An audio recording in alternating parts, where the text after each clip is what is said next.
Right.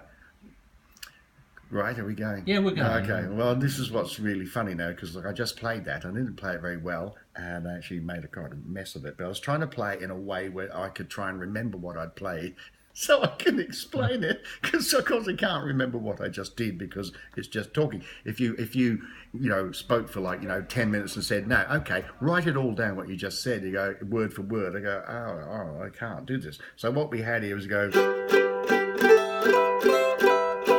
We've got a melody each day when I go out walking.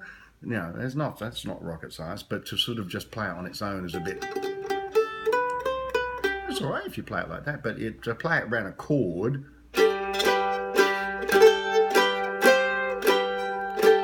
I'm just holding down parts of a G chord and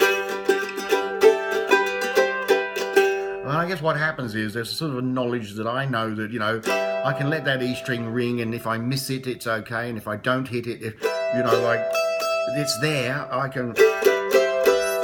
It's harmonically. It's not like a wrong. It's not a wrong note. It's sort of okay. So you can go.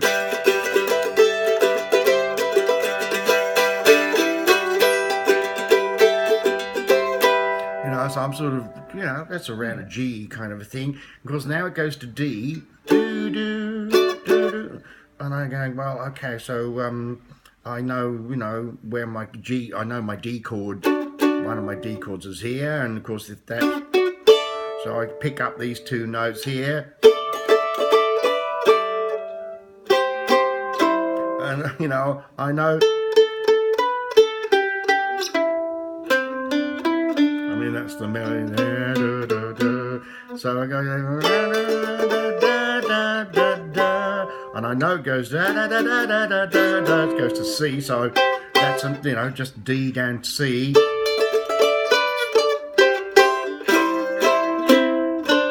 They're all the notes of the melody are in the chord. There's nothing unusual. I don't think I played that because I couldn't remember that the melody goes. Put on a show, a very good show. They tell me that I'm doing fine now. They smile and they go on their way. It's so easy to put on a brave face in the dark light of day. The four stars will sway. I mean, that's just sort of dealing with the melody around, G, and it's it's like a country bluegrassy sort of melody, so it's not going to have any sharp fives or things in it that go, oh, how do you get that chord in there? It's all nice kind of primary colours. It's primary colours, red, blue and green. You take the piss out of me because I'm colourblind. This is red, this is green, that's blue. Well, that's mauve. So I find the melody, I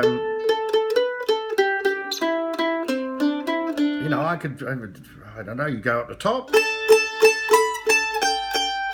because every good musician should know where all his A's are, and there's an A here and there's an A here, and you just play the same figure.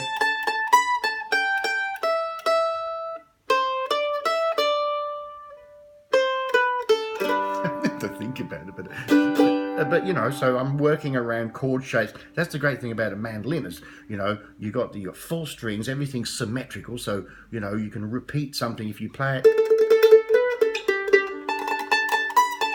It's exactly the same thing. It's not like you've got some odd tuning where there's a different string that doesn't. It all fits across. It's symmetrical. It's a symmetrical instrument.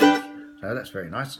So I find the melody. I mean, licks and things. You were asking me about bits, these bits that you put in, and of course you sort of just make them up, really, but they start initially. I think they start from sort of arpeggios, which is a very long word for a very simple.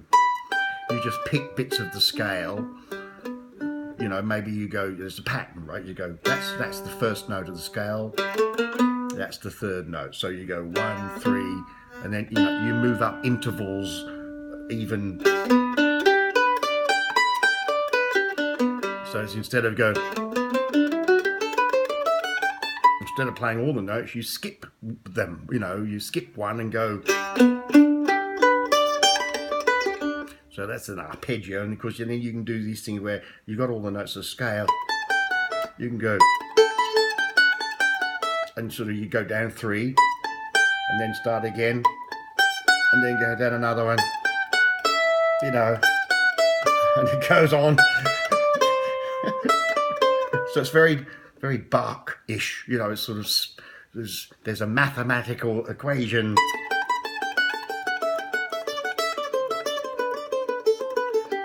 And you know, you've got to know your notes. But it's actually a very automatic response when you're actually familiar with all the notes that you can play. You know, if I play a wrong one, no, it's not that one. So,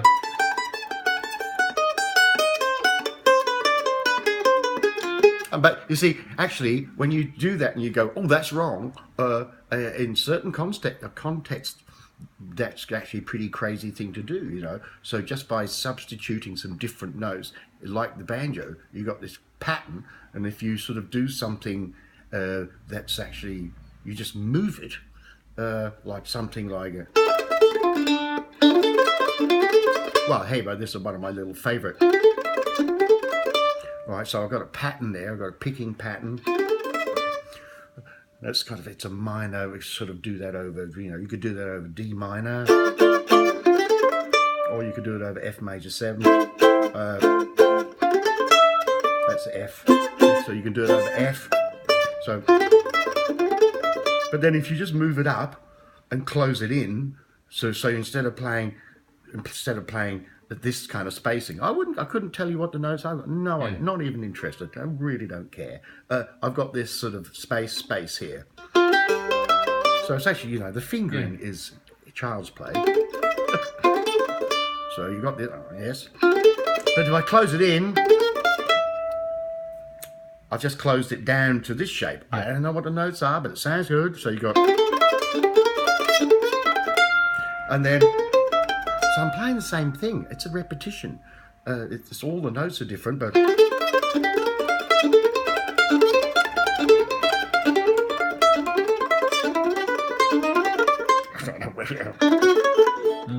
I'm putting a pattern. I'm applying a pattern and moving it.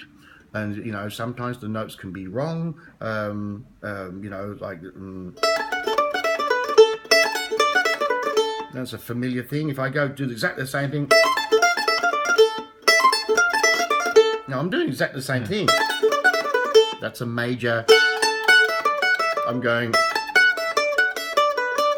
But if I just move some of these notes. Now, when you play that slowly, you go, hang on, it's a bit disjointed. But you know, that can work over a minor thing.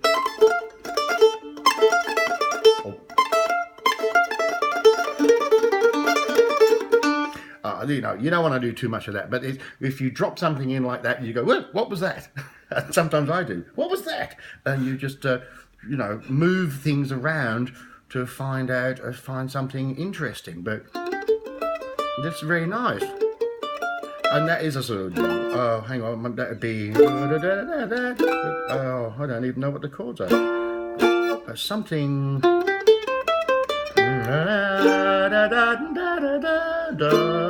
D minor. I